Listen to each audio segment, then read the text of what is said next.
Hello guys, welcome to my channel. അപ്പോൾ ജീവിതത്തിൽ ആദ്യമായിട്ട് ഞാനൊരു ചുരിദാർ തയ്ക്കാമെന്ന് വിചാരിച്ച്. അങ്ങനെ തയ്യൽ മെഷീനൊന്നും ഇല്ല, എന്നാലും കൈ തയ്യലൊക്കെ കൊണ്ടൊരു ചുരിദാർ തയ്ക്കാമെന്ന് വിചാരിച്ചു. പണ്ട് കൊറോണ സമയത്ത് തയ്യൽ പഠിക്കാൻ പോയതാണ്. അന്ന് ഒരു മാസം തികച്ചു പോലും പോകാൻ പറ്റിയില്ല. അന്ന് കുറച്ച് സാമ്പത്തിക ബുദ്ധിമുട്ടുള്ളത് കാരണം പകുതിച്ച് നിർത്തേണ്ടി വന്നു. അന്ന് കുഞ്ഞുടുപ്പും പാൻറ്റൊക്കെ തയ്ക്കാനേ പഠിച്ചുള്ളൂ. അപ്പോൾ ആ ഒരു ഇത് വെച്ചിട്ട് പിന്നെ യൂട്യൂബിൽ കുറച്ച് ക്ലാസ്സൊക്കെ ഉണ്ടായിരുന്നു. അപ്പോൾ അതൊക്കെ വെച്ചിട്ട് ഒരു ടോപ്പ് തയ്ക്കാമെന്ന് വിചാരിച്ചു. തയ്യൽ മെഷീൻ മേടിക്കണം എന്നുള്ള ഭയങ്കര ആഗ്രഹമായിരുന്നു. പണ്ട് മുതലേ എനിക്ക് തയ്യലിനോടൊരു താല്പര്യം ഉണ്ടായിരുന്നു. പക്ഷേ സ്റ്റൈഫൻഡ് വരാൻ നേരത്തൊക്കെ ഞാൻ നോക്കിയിട്ടുണ്ട് തയ്യൽ മെഷീൻ മേടിക്കാനായിട്ട്. പക്ഷേ എന്തെങ്കിലും ഒരു കാരണം കൊണ്ട് അതങ്ങ് പോവും.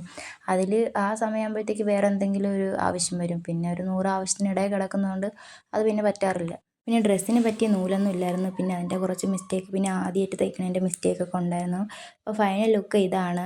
പാൻറ്റ് തയ്ക്കാനായിട്ടുള്ള ബാലൻസ് തുണിയൊന്നും ഇല്ലായിരുന്നു, ഒത്തിരി ഉള്ളായിരുന്നു. അപ്പോൾ ഇതാണ് ടോപ്പ് തയ്ച്ചത്.